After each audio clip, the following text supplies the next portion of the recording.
Welcome to another gear review on the TeleDynes YouTube channel. This time we're talking about something that you might not think about that often when it comes to gear, but for anyone who also creates content or uses wireless devices, it's something you rely on: batteries. XTAR reached out and asked me to give a review of these rechargeable lithium-ion batteries. I use batteries all the time when making YouTube videos for the channel, as well as live shows and AV gigs. And I'm going to try them out in a couple of different devices that I use regularly and compare them with the standard alkaline batteries that you can get at your local store. One is a digital recorder, a Tascam DR40 that I use for recording narration and any live shoots. The other is a Sennheiser wireless handheld microphone. So normally I'll get about 4 hours or so runtime before I have to change the batteries on the wireless Sennheisers, just using normal alkalines. So we'll see how these hold up. With these XTAR batteries, I'll be testing the AA batteries. The CLR 4300 with a milliamp per hour of 2700, and the LR 3000, also 3000 milliamp per hour, and of course, 1.5 volts. You can check out the link in the description below for more detailed specs and information on their website. But I'll show you a bit here. XTAR sent over these graphs of the discharge profile. So I'll put them up on screen for a second. This is for the AAA, so it looks like a fairly immediate drop towards the end of the cycle, but gives a low battery warning at 1.1 volts. The AA CLR 4300 has a linear discharge rate at the final stage, and the AA LR 3000 USB-C version has a full linear discharge rate throughout the entire cycle. Now, all the batteries charge with this L8 battery charger. The AA's fit here, and the AAA's fit here, using the same charger. Pretty cool.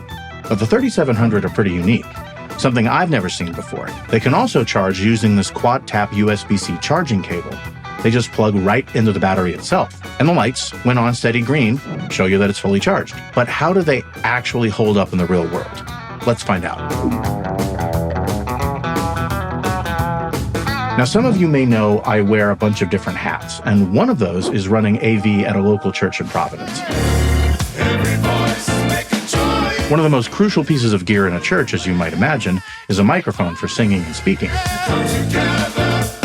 We use these Sennheiser handheld units, and these things drain batteries fast. I basically get about 4 hours runtime before having to change the batteries. Now, with normal batteries, I will still have 3 bars by the end of a service. And next week after service, it usually goes down to 2 or sometimes 1 bar. As you can imagine, you go through a lot of batteries.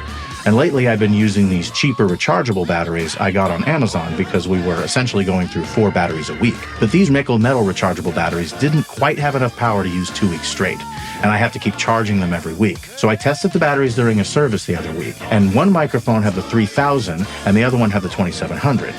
And I ended up still with 3 bars at the end of the service for both microphones. Definitely a better performance than the nickel metal hydride rechargeable. Now let's do something a little more technical. I'm going to use these alkaline batteries and set this Tascam to record for about 2 hours or so, and do it 2 more times for both these AA XTAR rechargeable batteries. Now first, let's look at what the multimeter says for a fully charged battery. And also, I have this battery tester. First the alkaline, now the 2700, and the 3000. This is going to take a couple of days, at least for me.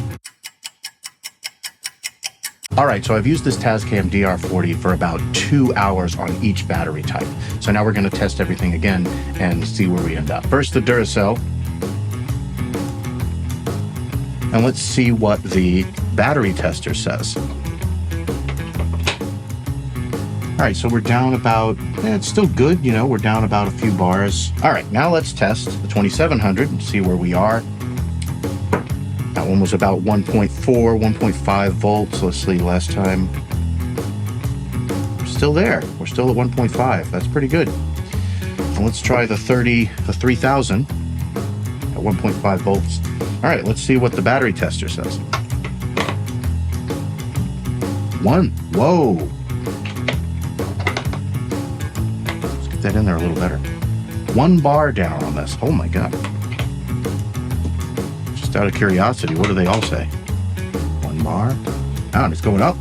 Still holding that charge there. Almost completely full. Wow, sheesh. All right, let's see what these say.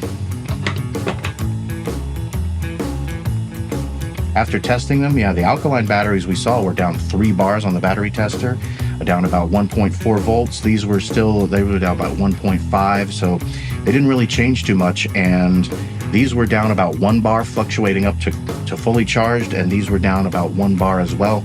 So it's a no-brainer for me. I mean, I'm going to definitely switch to these lithium-ion batteries compared to the nickel hydride batteries that we talked about earlier in the Sennheiser mics.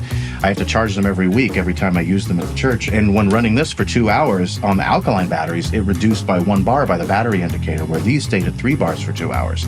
So these are definitely lasting longer. It's definitely going to integrate these batteries into my gear, especially for these Tascams. If you've ever used one of these, you know they drain batteries real fast, as well as the wireless mic kits. Those Sennheisers definitely drain the batteries. There you go. I think we have our answer. The lithium-ion batteries win. I don't know about you, but buying batteries all the time and constantly throwing them away can get expensive. And I don't know, always seems a little wasteful.